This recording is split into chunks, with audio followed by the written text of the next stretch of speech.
Buenos días. Veo que hay mucha gente, así que probablemente, yo diría que seguro, alguno de vosotros alguna vez os habéis preguntado por qué los hombres tenemos pezones. Y más vale que los tenemos, si no, no se podría haber rodado este anuncio sobre la autoexploración mamaria para algunas redes sociales que censuran los pezones femeninos. Pues no sois los primeros en preguntároslo. También Erasmus Darwin, el abuelo de Charles, se lo preguntó y además se lo respondió. Pensaba que al principio todos los animales eran hermafroditas y después se separaron en los dos grupos, machos y hembras. Es una idea que robó de Platón. Por otra parte, también pensaba que podría haber algún macho de mamíferos que fuera capaz de dar de mamar a las crías. No encontró ninguno, pero seguramente es porque buscó poco. Porque hay una especie de mamíferos en la que es el macho el que amamanta a las crías. La respuesta a la presencia de pezones en los hombres está en el desarrollo embrionario. Podríamos decir que al principio todos somos hembras. Para que se forme un aparato masculino, y hablo de genitalidad, no de sexualidad, que es mucho más compleja, para que se forme un aparato masculino se tiene que activar el gen SRY, que está en el cromosoma Y, que es exclusivo de los machos. El producto de este gen inhibe al gen DAX1 y la gónada se transforma en testículo. Una vez formado el testículo embrionario, libera una serie de hormonas que estimula la formación del aparato reproductor masculino. Los embriones femeninos no tienen el cromosoma Y, no está el gen SRY, no se inactiva el gen DAX1 y se forma un aparato o continúa el aparato en modo femenino, por decirlo de alguna manera. Por eso hay correspondencia entre los distintos componentes de los dos aparatos reproductores. Por ejemplo, el testículo y el ovario o el pene y el clítoris. En la imagen no se ven los pezones, pero se forman antes de la diferenciación y ahí se quedan. Es por eso por lo que los hombres tenemos pezones y si tenemos pezones es porque las mujeres los necesitan. Está claro que los pezones de los hombres no son muy útiles para amamantar y, por tanto, no son muy útiles para la reproducción. ¿Y el orgasmo femenino? Nos podríamos preguntar. ¿Es el clítoris tan inútil como los pezones masculinos? Recordemos que el clítoris tiene el mismo origen embrionario que el pene y por eso no es el coito la actividad más adecuada para alcanzar el orgasmo, sino la estimulación del clítoris. La mayoría de las hembras de los mamíferos no alcanzan el orgasmo en la cópula, o sea que no alcanzan el orgasmo, pero sí mediante el frotamiento del clítoris, cosa que se ha comprobado en laboratorio y también en la naturaleza en algunos primates salvajes como los famosos bonobos. O bonobas, podríamos decir en este caso. Freud, el del psicoanálisis, decía que el orgasmo clitorideo es algo infantil. ¿Cuánto daño ha hecho este hombre a la humanidad? Desmond Morris, por su parte, en El mono desnudo, decía que el orgasmo es muy útil para mantener los lazos afectivos en la pareja. No sé si va ahí. A lo mejor por eso hay gente que busca hacer negocio, ¿no? Como esta profesora que tiene titulación y experiencia y que imparte clases de interpretación oral y gestual. Otros expertos sexólogos van más lejos, conectan el orgasmo con las energías cósmicas, los sueños, el espíritu. Ahora, que no me digáis que no tiene chispas con eso de orgasmos al alcance de tu mano. Y no os perdáis la propuesta de un grupo de Facebook, Mujer Consciente. Esta propuesta es la reflexología de la vulva, la reflexología vulvar, y colocan el corazón nada menos que en el clítoris. Que no digo yo que con su masaje no se consigan unos efectos agradables, pero no sé yo si tanto como efectos curativos, ¿no? En fin, no todo es sexo, de todas formas, ¿no? Hay una forma de reproducción más antigua, la reproducción asexual, en la que una parte de un individuo se separa dando lugar a un nuevo individuo, a un clon.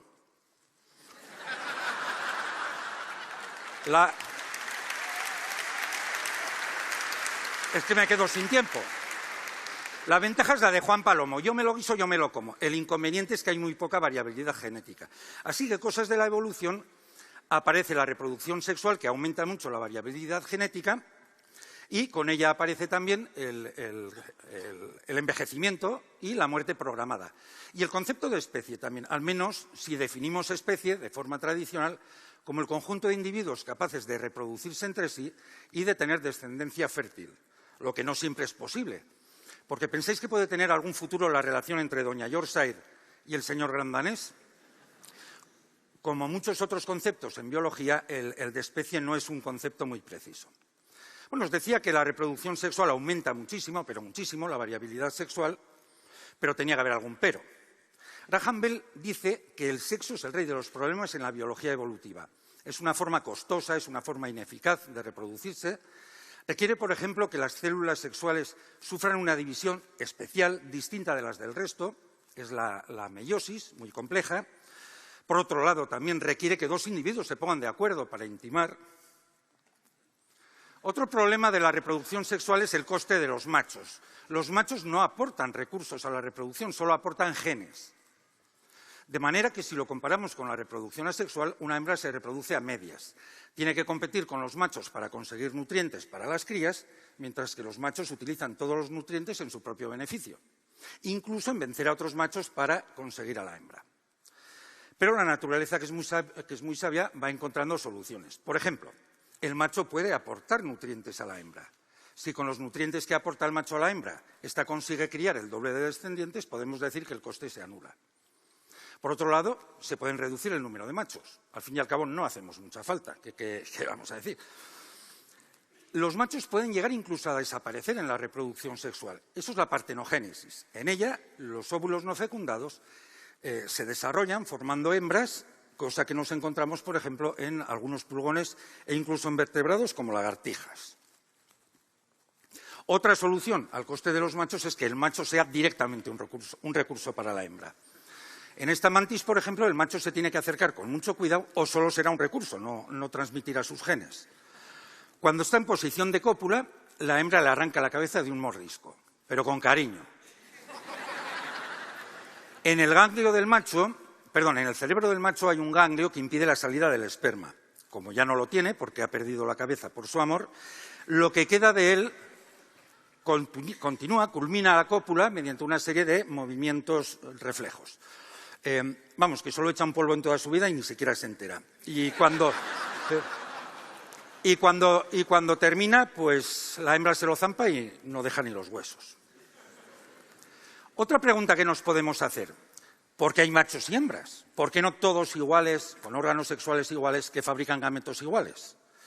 Pues esa opción existe, es la isogamia, muy antigua, y todavía perdura en algunos hongos y algas. En ella, dos gametos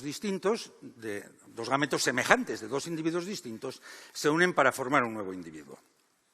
En algún momento, cuando hubo una cierta variación en el tamaño de los gametos, pues se produjeron dos tipos, o se dividieron en dos tipos. Por un lado, gametos grandes, cargados de nutrientes, los óvulos, los femeninos, y por otro, gametos pequeños, móviles y muy abundantes, los espermatozoides, ¿no?, los masculinos. Es un ejemplo en el que una estrategia extrema o dos estrategias extremas son más convenientes, son más útiles, tienen más éxito que una estrategia intermedia. En algunos casos, los órganos sexuales masculino y femenino están en el mismo individuo, son los hermafroditas. Este es el primer plano de los genitales de una hermafrodita. Pero, y es de lo que hablamos todo el tiempo, en muchos casos están separados en dos tipos, los machos y las hembras, que tienen distintos órganos sexuales, evidentemente, y casi siempre tienen distinto aspecto e incluso distinto comportamiento. A estas diferencias entre el macho y la hembra les llamamos dimorfismo sexual.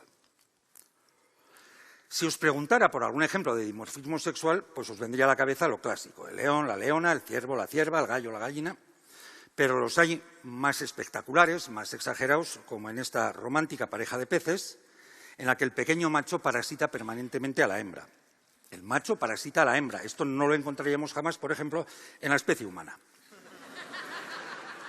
Hablando de humanos, también presentamos un cierto dimorfismo sexual. De cualquier manera, en la reproducción sexual, el momento clave es la unión de los gametos, la fecundación.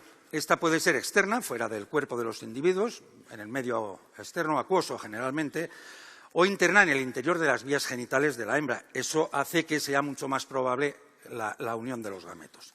Pero para ello hay que innovar, hay que elaborar la cópula, que en nuestra estirpe aparece por primera vez en este bicho tan feo, en los placodermos, y yo diría que el sexo se pone interesante a partir de aquí.